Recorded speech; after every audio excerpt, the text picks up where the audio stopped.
Olá, bom dia, mulheres curadas da Casa Amarela, falando com você, Divina Lucas. E esse mês de março estamos estudando o livro de Gênesis. Eu vou ler a passagem que está no capítulo 7, que diz assim: Noé e sua família entram na arca. Depois disse o Senhor a Noé: Entra tu e toda a tua casa na arca, porque te hei visto justo diante de mim nesta geração. De todo animal limpo tomarás para ti 7, e 7 o macho e sua fêmea. Mas dos animais que não são limpos, 2, o macho e sua fêmea. Também das aves do céu, 7 e 7 macho e fêmea, para se conservar em vida a semente sobre a face da terra. Porque passado ainda 7 dias, farei chover sobre a terra 40 dias e 40 noites, e disparei de sobre a face da terra toda a obstinência, toda a substância que fiz. E fez Noé conforme tudo que o Senhor lhe ordenara. E era Noé da idade de 600 anos, quando o dilúvio das águas veio sobre a terra. E entrou Noé e seus filhos, e sua mulher, e as mulheres de seus filhos com ele na arca por causa das águas do dilúvio. Dos animais limpos e dos animais que não são limpos, e das aves e de todo réptil sobre a terra.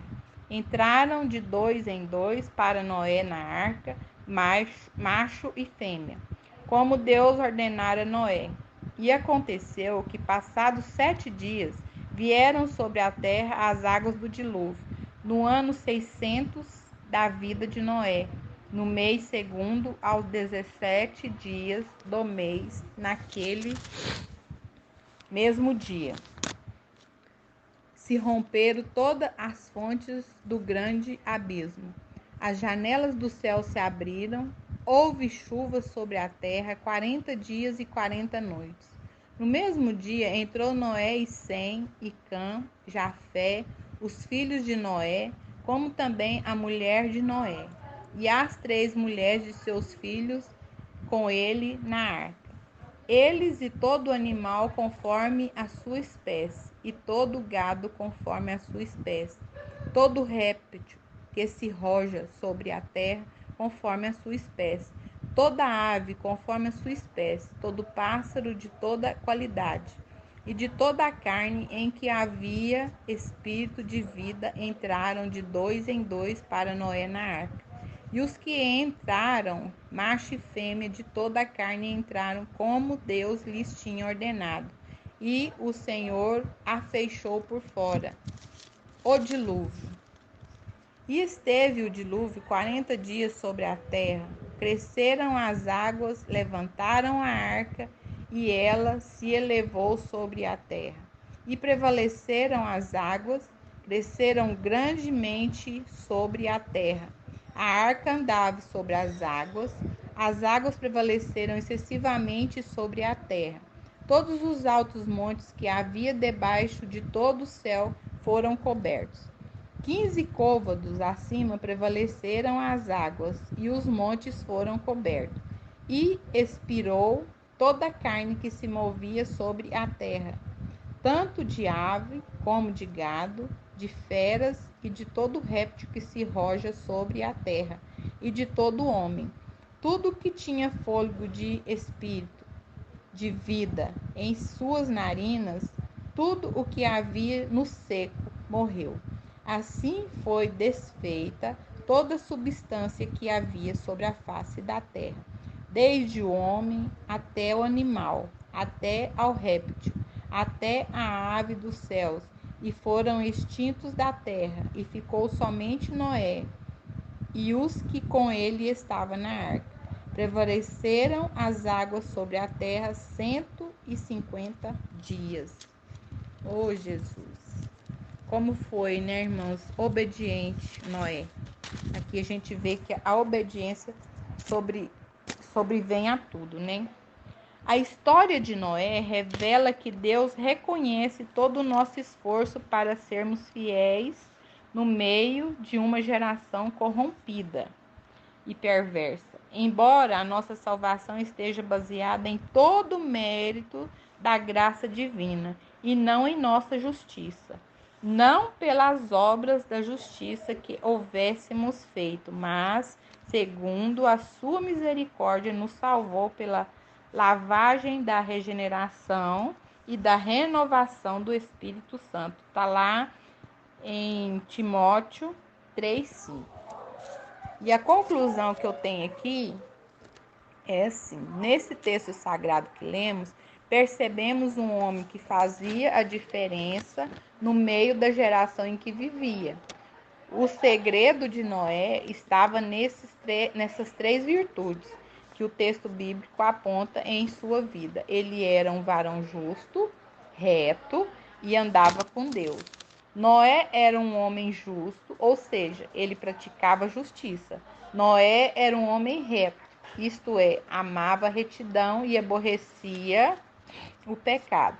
Noé andava com Deus. Isso significa que ele tinha uma comunhão diária com o Senhor, possuindo estes requisitos. Podemos fazer a diferença também em nossa geração. Fomos chamados para sermos diferentes em nossa geração. Que nós possamos, né, irmãs, seguir essas direções, essas diretrizes as quais a Bíblia nos apresenta. Amém?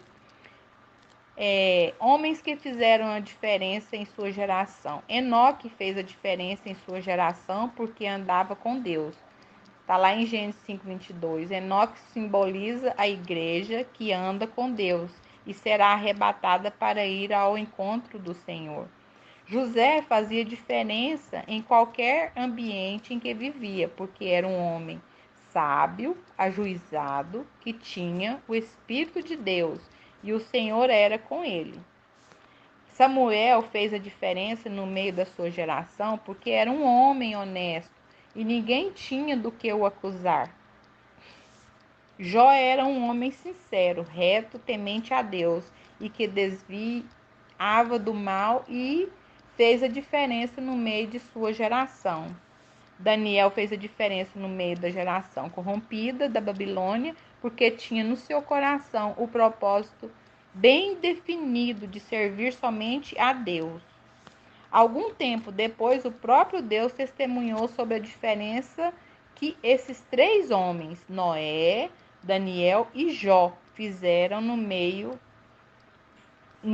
a geração em que viveram. Ou seja, esses três homens ilustres da Bíblia, né, irmãs? Noé, Daniel e Jó. Nós também fomos chamadas para fazermos a diferença em meio a esta geração perversa e corrompida em que vivemos, na qual devemos resplandecer como astros no mundo. Que nós possamos ser essa luz, esse luzeiro aqui na terra, né, irmãs? E aqui, um certo pastor nos contou que o crente, em certo sentido, deve ser como as garças, que apesar de estarem pisando na lama, suas penas permanecem brancas, calçadas com os sapatos da preparação do Evangelho da Paz. Poderemos caminhar neste mundo sem nos contaminar com ele. Olha só essa conclusão ao qual esse crente nos dá, né, irmãs? Que nós podemos estar no meio dos corruptos, no meio das pessoas sujas, no mundo em que vivemos, mas que nós podemos permanecer brancos como a lã, né? Nós podemos brilhar nesses lugares onde nós estamos. Nós podemos ser luz onde nós passamos. Nós podemos sim levar a palavra de Deus em todos os lugares aonde nós bem quisermos e entrarmos, né, irmãos? Porque Deus nos dá esse cabo para que nós possamos entrar em todos os lugares e levar a palavra dele. Basta que nós nos revestimos do poder de Deus.